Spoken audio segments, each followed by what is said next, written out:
नमस्कार, मैं हूं पूनम आपके साथ। स्वागत है आपका भारत की खबरें में। कश्मीर में अब बुलेट प्रूफ व्हीकल में चलेगी पुलिस। जासूसी करने वाला पेगासस अब होगा बंद। विराट कोहली नहीं खेलेंगे वनडे सीरीज। दिल्ली में ठंड ने तोड़ा 6 साल का रिकॉर्ड। इन सभी खबरों को जानेंगे विस्तार से, मगर आइए उससे पहले देख लेते हैं सुर्खियां।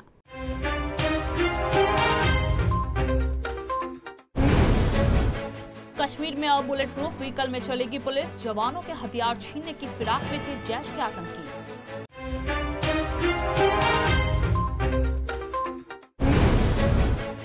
जासूसी करने वाला पेगासस होगा बंद। अमेरिकी मालिकों के हाथ में जा सकती है स्पाईवेयर कंपनी।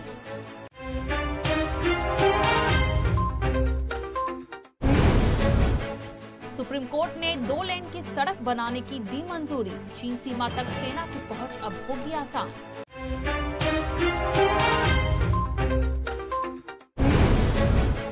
सांसदों के निलंबन के खिलाफ विपक्ष का मार्च। काले कपड़े में दिखे राहुल गांधी, कहा संसद में बोलने नहीं दिया जा रहा।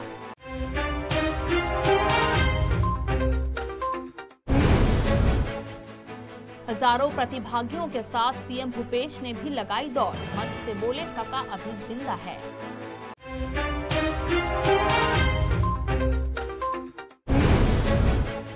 साउथ अफ्रीका दौरे पर विराट कोहली वनडे सीरीज नहीं खेलेंगे और रोहित शर्मा टेस्ट टीम का हिस्सा नहीं होंगे।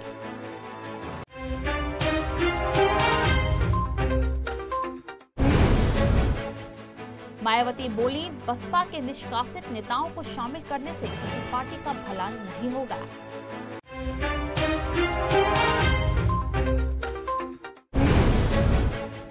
दिल्ली में ओमिक्रॉन के 4 नए आए केस सामने। तेजी से बढ़ रहे मामले। अब तक 8 राज्यों में फैला कोरोना का नया वेरिएंट।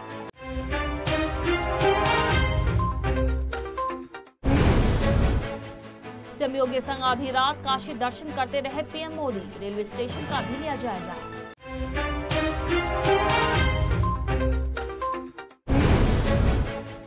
दिल्ली के हवा में सुधार नहीं, आज भी AQI 328। ठंड ने तोड़ा 6 साल का रिकॉर्ड।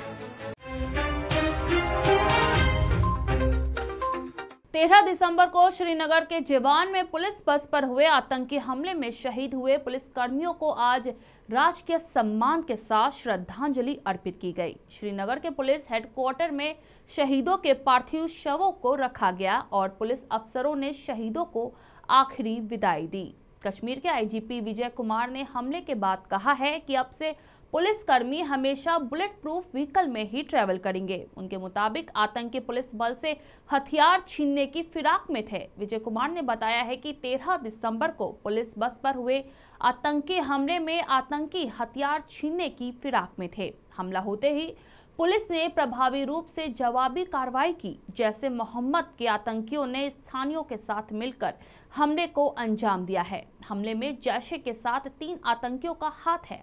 इसमें 2 विदेशी और 1 स्थानीय आतंकी हैं। जवाबी कार्रवाई में एक आतंकी घायल हुआ है और खून के निशान से पता चला है कि वो पंपोर होते हुए ट्राल इलाके की तरफ भागा है। भारत में जासूसी के आरोपों में घिरे पेगासस स्पाईवेयर को बनाने वाली Israeli company NSO group limited कर्जों में डूबी हुई है और दिवालिया होने की कगार पर पहुंच चुकी है। मामले की जानकारी रखने वाले लोगों के मुताबिक इस खतरे को देखते हुए कंपनी पेगासस स्पाईवेयर को बंद करने और उसे बेचने की तैयारी कर रही है।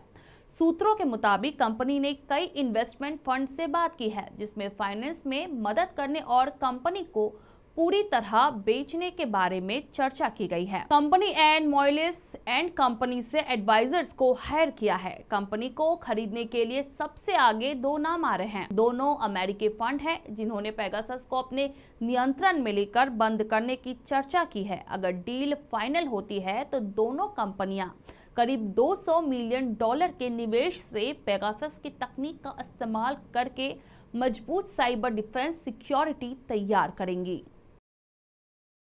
सुप्रीम कोर्ट ने 4 धाम रोड प्रोजेक्ट के तहत 2 लेन की सड़क बनाने को मंजूरी दे दी है। सुप्रीम कोर्ट ने सेनाओं के लिए इसके रणनीतिक महत्व को देखते हुए डबल लेन का रोड बनाने को स्वीकृति दी है। अदालत सरकार के इस तर्क से सहमत हुआ कि इस इलाके में सड़कें सामरिक महत्व रखती हैं कोर्ट ने कहा कि सीमा सुरक्षा चिंताओं पर ध्यान देने की जरूरत है। हाल के दिनों में राष्ट्रीय सुरक्षा के लिए गंभीर चुनौतियां देखी गई है। ऐसे में सैनिकों और हथियारों की आवाजाही आसान होनी चाहिए। कोर्ट ने अपने 8 सितंबर 2020 के आदेश को संशोधित करते हुए प्रोजेक्ट को मंजूरी दी है। सुप्रीम कोर्ट के पूर्व जस्टिस A.K. सिकरी के नेतृत्व में समिति का भी गठन किया, जो ये सुनिश्चित करेगी कि पर्यावरण की सुरक्षा को लेकर सभी जरूरी उपाय किए जाएं। साथ ही कमेटी की ओर से जो सिफारिशें दी जाएं उनका पालन हो। इस निगरानी समिति को रक्षा मंत्रालय, सड़क परिवहन मंत्रालय, उत्तराखंड सरकार और सभी जिलाधिकारियों का पूरा सहयोग मिलेगा।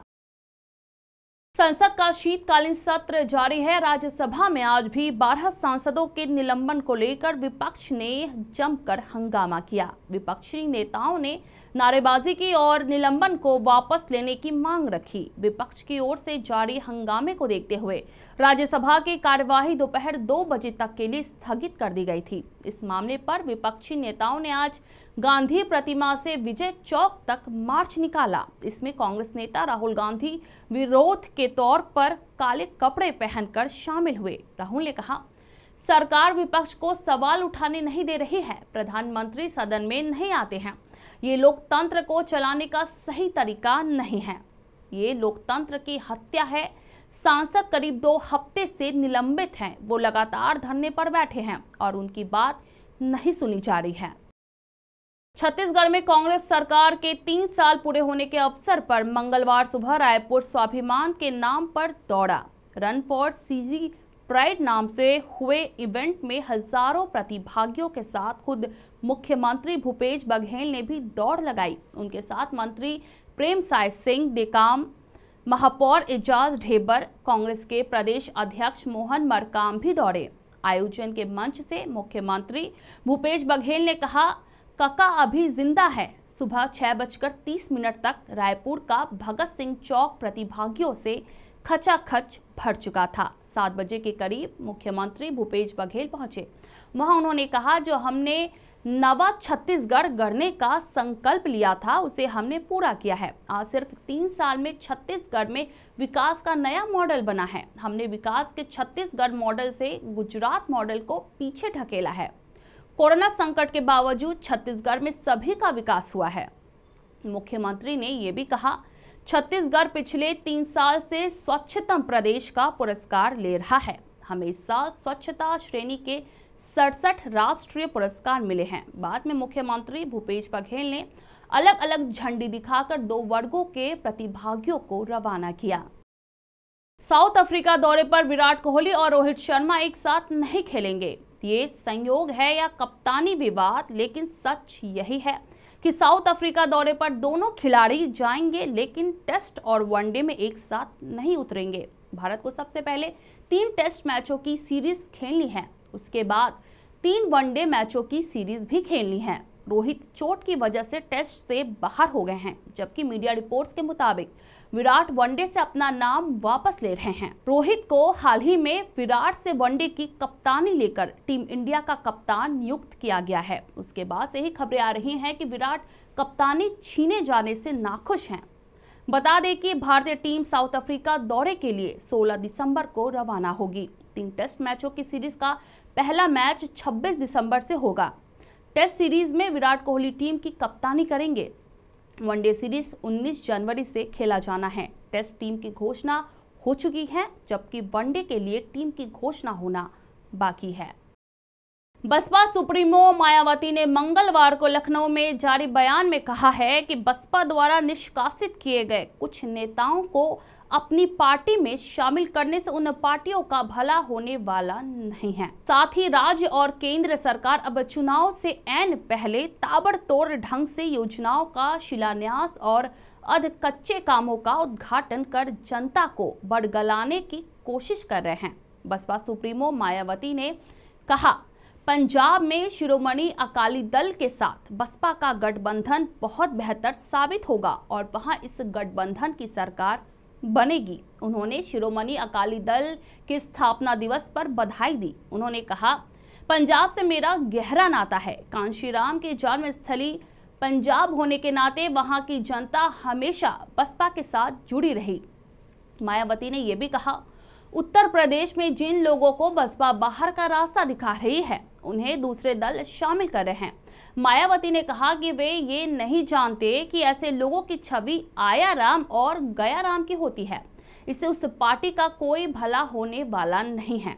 हाँ, इतना अवश्य है कि उनकी ज्वाइनिंग को इस तरह परोसा जाता है जैसे कितना बड़ा काम हो गया हो। मायावती ने कहा, जनता सब देख रही है। देश के साथ साथ राजधानी दिल्ली में भी कोरोना के ओमिक्रॉन वेरिएंट का खतरा बढ़ता चला जा रहा है। दिल्ली में ओमिक्रॉन वेरिएंट के 4 नए मामले सामने आए हैं। इन्हें मिलाकर दिल्ली में अब तक ओमिक्रॉन वेरिएंट के 6 मामले सामने आए हैं। कुल 6 में से 1 मरीज ठीक हो चुका है। देश में अब तक ओमिक्रॉन के कुल 45 मरीज मिल चुके हैं। देश की बात करें तो राजधानी दिल्ली को मिलाकर 8 राज्यों में ओमिक्रॉन वेरिएंट मिल चुका है। इसमें महाराष्ट्र, राजस्थान, कर्नाटक, गुजरात, केरल, आंध्र प्रदेश और चंडीगढ़ भी शामिल हैं। कोरोना के नए वेरिएंट पर अलग अलग वैक्सीन कितनी कारगर है, इसको लेकर भी सवाल सामने आए हैं। महाराष्ट्र से ओमिक्रॉन के 2 ऐसे भी मरीज मिले जिन्होंने कोविड वैक्सीन की दोनों डोज लगवा ली थी। भारत में कोरोना के ओमिक्रॉन वेरिएंट के मामले तेजी से बढ़ रहे हैं। पिछले कुछ दिनों में मामले में 50% तक का उछाल देखा गया है। नए केसों में ज्यादातर मरीजों की ट्रैवल हिस्ट्री अफ्रीकी महाद्वीप की रही। बाद में केरल, चंडीगढ़ और आंध्र प्रदेश में जो मामले मिले, उनकी ट्रैवल हिस्ट्री यूके, इटली और आयरलैंड की थी। इससे साफ है कि यूरोप भी ओमिक्रॉन वेरिएंट का हॉटस्पॉट बनता जा रहा है। प्रधानमंत्री नरेंद्र मोदी अपने संसदीय क्षेत्र वाराणसी के दौरे पर है। काशी विश्वनाथ कॉरिडोर के लोकार्पण के बाद पीएम मोदी ने सोमवार रात को शहर में हो रहे प्रमुख विकास कार्यों का जायजा लिया। साथ ही आधी रात को बनारस रेलवे स्टेशन का भी निरीक्षण किया। इस दौरान उत्तर प्रदेश के मुख्यमंत्री योगी आदित्यनाथ भी प्रधानमंत्री के साथ मौजूद रहे। पीएम मोदी ने इससे जुड़ी तस्वीरों को अपने ट्विटर अकाउंट पर शेयर किया है। पीएम मोदी आधी रात को बनारस रेलवे स्टेशन पहुंचे। इस दौरान सीएम योगी भी उनके साथ रहे। पीएम ने ट्वीट में कहा, अगला पड़ाव बनारस स्टेशन। हम रेल कनेक्टिविटी बढ़ाने के साथ स्वच्छ, आधुनिक और यात्री अनुकूल रेलवे स्टेशनों की दिशा में काम कर रहे हैं। प्रधानमंत्री ने वाराणसी में काशी विश्वनाथ मंदिर का दौरा भी किया। साथ ही काशी में चल रहे अहम विकास कार्यों का जायजा लिया। उन्होंने कहा, हमारा प्रयास है कि इस पवित्र शहर के लिए सर्वोत्तम संभव बुनियादी ढांचा तैयार किया जाए। मंगलवार को भी दिल्ली एनसीआर की हवा जहरीली बनी हुई है। आज यहां औसत एयर क्वालिटी इंडेक्स 328 खराब श्रेणी में ही है। वायु गुणवत्ता और मौसम पूर्वानुमान और अनुसंधान प्रणाली ने कहा है कि स्थिति में सुधार बहुत मामूली है। जहां एक तरफ प्रदूषण की मार से लोग दुखी हैं, तो वहीं दूसरी ओर अब सर्दी ने दिल्ली में अपना असली रूप दिखाना शुरू कर दिया है। आज भी दिल्ली की सुबह ठिठुरन और कोहरे के साथ हुई है। राजधानी में इस वक्त न्यूनतम तापमान 11 डिग्री बना हुआ है, तो वहीं पिछले 2 दिन से दिल्ली का तापमान 6 डिग्री रहने से दिल्ली में पिछले सालों से ठंड का रिकॉर्ड टूट गया है। आपको बता दें कि दिसंबर के शुरुआती 15 दिन इससे पहले ठंडे साल 2015 में हुए थे। दिल्ली में ठंड बढ़ने की वजह से पहाड़ों पर हो रही बर्फबारी भी है। इस वक्त उत्तराखंड, हिमाचल और कश्मीर में जमकर बर्फबारी होने लगी है, तो वहीं कश्मीर में कुछ इलाकों में तापमान 0 के नीचे चला गया है, जिससे मैदानी इलाकों में सर्दी बढ़ रही है और आने वाले दिनों में ये और भी बढ़ेगी ही। फिलहाल आज के लिए इतना ही। कल होगी फिर आपसे मुलाकात। तब तक के लिए देखते रहिए सीएन राष्ट्रीय। नमस्कार।